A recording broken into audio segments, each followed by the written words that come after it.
Gadis ini baru saja berbalik sudah melihat selebriti berdiri di belakangnya. Keduanya pernah sepasang ketika belajar di universitas. Setelah lulus lelaki menjadi idol yang terkenal, gadis menjadi ketua hubungan masyarakat. Inilah adegan mereka bertemu setelah 1 tahun. 1 tahun yang lalu lelaki itu pergi ke luar negeri untuk melakukan kebaikan umum, dan di antara kerumunan, dia melihat gadis itu didorong ke bawah. Dia berjalan melewati kerumunan ke arahnya, lalu membantunya berdiri. Dia mendekat ke telinganya dan mengucapkan satu kalimat. "Menungguku kembali sama sekali tidak akan memaafkanmu." Setelah kembali, adegan yang sama terjadi. Gadis ini bernama Han Byul, setiap hari harus membuat panggilan telepon untuk menangani artikel-artikel yang berbeda dari idol dengan wartawan. Lelaki bernama Tae Sung, adalah idol terkenal di perusahaan, dalam 10 tahun, tidak ada skandal. Saat ini dia masih menggali sumur sukarelawan di Afrika. Berkat upaya terus-menerus semua orang, air akhirnya digali. Hati-hati merawat setiap anak di sini. Hal-hal yang dia lakukan dipublikasikan oleh media dan menjadi suami nasional di mata para suster. Apa suami nasional? Bagaimanapun, di sekitar Han Byul seluruhnya adalah Tae Sung. Hanya perlu mobil beroda akan ada wajahnya. Di samping jalan juga adalah dia. Namun, selama pertemuan, pemimpin bilang Tae Sung akan kembali ke negara. Ingin tahu apakah Tae Sung terkena sinar matahari? Manajer di sebelahnya mengatakan bahwa dia telah memakai banyak tabir surya. Pemimpin juga memuji Tae Sung, yang melakukan pekerjaan dengan baik. Keesokan harinya, perusahaan memiliki orang baru. Han Byul menasihatinya untuk tidak bereaksi berlebihan saat melihat idol. Kemudian penasaran bertanya apakah dia punya idol yang dia suka atau tidak. "Saya suka orang ini." "Oh, pergi saja." Pepatah ini memiliki makna yang dalam. Pada hari Tae Sung hendak kembali ke negara, rekannya di sampingnya dengan rasa ingin tahu bertanya apakah ada orang yang ingin dia temui ketika dia kembali ke negara. Sebuah gambar melintas di benaknya ketika dia mengucapkan selamat tinggal pada Han Byul, lalu melihat foto di dinding. Rekannya menyuruh Tae Sung untuk pergi seperti itu dan anak-anak akan menangis dengan menyedihkan. Tae Sung meminta rekannya untuk menyampaikan apa yang ingin dia katakan atas namanya. Rekannya memuji dia seperti malaikat tanpa sayap, mengapa dia begitu baik. Tae Sung mengatakan jika seseorang di Korea mendengarnya, dia pasti akan ditatap dengan mata peluru. Pada saat ini, Han Byul juga sedang membaca artikel tentang Tae Sung. Mengetahui dia akan kembali pada bulan kemudian, memutuskan dia akan berhenti bekerja pada bulan kemudian. Juga jatuhkan ikon sedih pada posting ini. Kembali ke rumah, dia secara tidak sengaja menjatuhkan remote di bawah sofa, tanpa sengaja menyalakan TV. TV masih menyiarkan berita memuji Tae Sung. Han Byul dengan marah bertanya apakah ini berita hiburan atau berita pujian. Benci tidak bisa langsung mengambil remote untuk mematikan TV.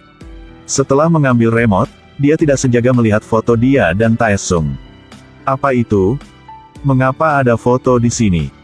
Akhirnya dia membuang foto itu ke tong sampah.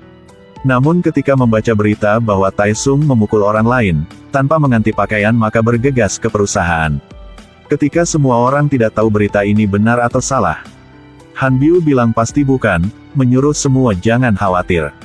Kemudian segera menelepon untuk konfirmasi. Ternyata ketika Tae Sung sedang bermain sepak bola tanpa hati-hati menabrak ke kepala sukarelawan lainnya.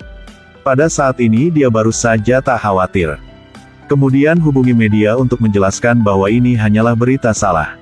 Kembali ke rumah, dia minum segelas alkohol, mengeluarkan teleponnya, dan mengetahui bahwa Tae Sung akan kembali besok. Mengingat adegan ketika dia pergi, mengagumi betapa cepatnya waktu berlalu. Keesokan harinya Han Byul sedang menunggu kopi maka bertemu dengan Tae Sung yang baru saja kembali. Idol yang terkenal baru saja kembali sudah menemui Han Byul. Kehidupan mimpi buruk dia juga mulai sejak ini. Suasana hati kamu tampaknya baik ya. Membuat orang lain tidak nyaman. Han Byul merasa dia benar-benar bodoh, harusnya membalas. Aduh. Selama konferensi pers, di bawah cahaya terang Tae Sung merasa tidak nyaman. Setelah melihat Han Byul, sudut mulutnya kembali melengkung. Setelah itu, seluruh proses menjawab pertanyaan, matanya masih tidak meninggalkannya. Malam hari. Lihatlah dengan hati-hati. Han Byul bangun setelah mimpi buruk. Dalam perjalanan untuk bekerja, dia melihat foto Taesung, merasa bahwa mungkin dia harus berimigrasi untuk tidak melihat wajahnya lagi. Namun setelah pergi ke perusahaan, Han Byul terlambat 28 detik. Kemudian hanya duduk di samping dan menonton Han Byul dan memintanya untuk bekerja secara teratur. Han Byul benci tidak membagi ruang ini menjadi dua bagian. Ketika tim Han Byul mengadakan pertemuan, dia juga ada di sampingnya, dan menyuruh semua orang untuk santai saja. Dari pandangan Han Byul bisa tahu dia sangat mau memukul dia. Waktu makan siang lebih dari 30 menit. Apakah kamu pergi ke perusahaan untuk bermain? Han Byul menjelaskan bahwa mereka hanya pergi ke pertemuan. Tapi Taesung Mais memaksanya harus melaporkan sebelumnya. Han Byul digertak hampir dihancur, mau minum kopi tapi dirampok oleh Taesung. Bilang bahwa dia sudah minum 5 gelas, sangat mudah diracuni. Lagi pula pada masa depan tidak diizinkan untuk minum lebih 2 gelas. Setelah pergi ke kamar mandi, Han Byul bertemu Taesung lagi, berpikir bahwa dia akan berbicara tentang dirinya lagi, dengan cepat menunjukkan sikap tidak mengolok-oloknya. Taesung hanya tersenyum dan pergi. Siang hari sangat sulit untuk istirahat sejenak, lagi-lagi karena anggota tim kurang hati-hati melakukan kesalahan. 8 di mana? Kata-kata ini membuat semuanya tergencang. Untungnya tepat waktu untuk menyelamatkan. Taesung menyindir bahwa dia bisa berperang sendiri sekarang. Kemudian, dia juga mengatakan bahwa Han Byul pernah membawa ceritanya pada pencarian panas, tapi dia dengan cepat menutup mulutnya dan menyeretnya ke atap. Dia bertanya pada Taesung mengapa dia melakukan seperti itu. Dia telah meminta maaf padanya 1 miliar kali, apalagi sudah 6 tahun. Taesung mengatakan bahwa tidak peduli apakah itu 6 tahun, 60 tahun atau 600 tahun, ada luka yang tidak akan sembuh. Lagi pula sekarang dia masih ada mimpi buruk. 6 tahun yang lalu Han Byul salah ketik kata yang membuat Taesung ditempatkan di top 1 pencarian panas. Taesung tiba-tiba menjadi Kasim. Dia dengan marah pergi ke perusahaan. Baru saja masuk ke kantor sudah berteriak membuat Han Byul takut. Dia segera melarikan diri. Taesung pergi ke kantor hubungan masyarakat. Siapa? Akhirnya siapa? Ketika melihat Han Byul tidak ada di sini, pasti dia sudah mengubahkan dia menjadi Kasim. Melihat Han Byul segera mengejarnya. Akhirnya Han Byul bersembunyi di dalam kamar kecil. Taesung juga tidak lewatnya. Habis cara, dia hanya bisa keluar dengan patuh. Maaf. Maaf. Taesung memukul ke udara. Setelah itu, dia juga ingin membuktikan di tempat bahwa dia adalah orang biasa yang dibawa oleh rekan-rekannya di pintu. 6 tahun kemudian, Han Byul mengucapkan maaf lagi. Setelah bekerja, Han Byul masih memfitnah Taesung dengan teman-temannya. Kini dia selalu ada mimpi buruk Taesung sedang melepas celana. Kini dia benci tidak bisa membuang dia kembali ke Afrika. Keesokan harinya Han Byul merasa Taesung sangat cocok dengan kaya baru, dunia bintang. Taesung sikapnya tidak mau bermain film, juga tidak puas dengan emosinya. Merasa bahwa dia bahkan tidak sedikit tulus, dengan sengaja menyebabkan masalah. Gadis ini baru saja memasuki profesi dan secara tidak sengaja menghapus satu kata. Detik berikutnya idol terkenal itu telah berubah menjadi Kasim. Segera setelah berita ini berada di pencarian panas. Taesung dengan marah pergi ke kantor, setelah menemukan Han Byul segera mengejarnya. Mengancam dia takut sehingga bersembunyi di WC. Taesung juga mengejar ke dalam. Dia marah hampir gila, juga mau melepas celananya untuk membuktikan dia adalah orang biasa. Untungnya rekan mencegah tepat waktu. Hari-hari kemudian Taesung menjadi iblis.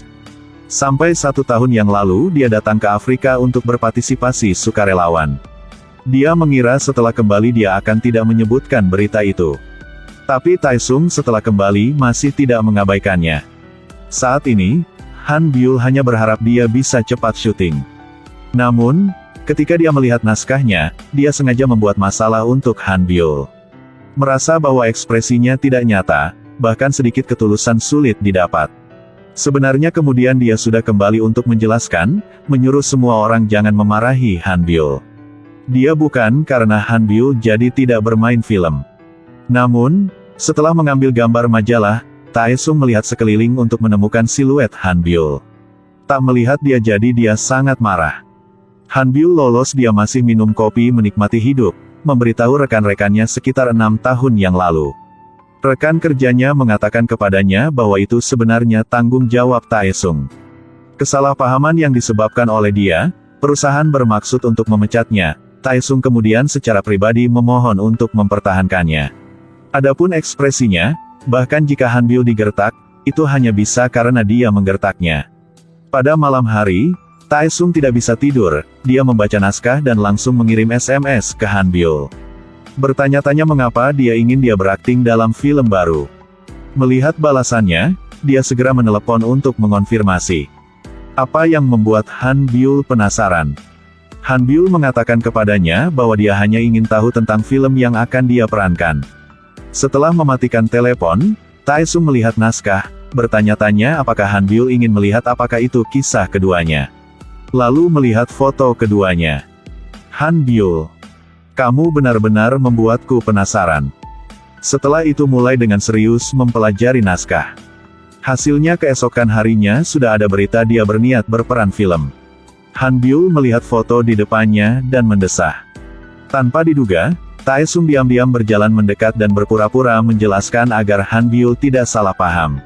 Karena setelah mendengarkan teleponnya, baru saja memutuskan untuk berpartisipasi dalam film. Han Byul mengatakan bukan filmnya yang jatuh dari langit. Taesung ingat bahwa itu memang jatuh dari langit. Dia tidak tahu manajernya karena dia membiarkan dia membaca naskahnya, melemparkan naskah itu ke setiap sudut di mana dia paling bisa melihatnya. Han Byul mengatakan dia sangat lelah dan memohon padanya untuk tidak datang ke perusahaan. Selain itu, jangan mengganggu pekerjaannya lagi. Taesung dengan sewenang-wenang mengatakan bahwa dia datang ke perusahaan untuk mengganggu pekerjaannya, untuk membuatnya merasa merepotkan. Kemudian dengan penasaran bertanya padanya apakah menyenangkan membawanya ke Afrika. Dan memarahi dia tidak kontak dengannya. Saat di Afrika, Taesung akan membuka setiap kotak, memeriksa setiap huruf untuk melihat apakah itu dari Han Byul. Setiap hari menunggu dia meneleponnya. Dia bosan tapi tidak dengan proaktif meneleponnya. Namun, saat dia sedang melakukan video call dengan manajernya, dia melihat sosok Han Byul. Segera duduk, bahkan merapikan rambutnya yang berantakan. Melihatnya dengan senang hati makan kue krim dengan rekan-rekannya, dia melebarkan matanya. Malam hari dia tak bisa tidur lagi. Mereka antar rekan baru sudah melihat foto keduanya dengan tak senjaga. Kisah mereka berdua menjadi pasangan saat masih kuliah telah menyebar kemana-mana.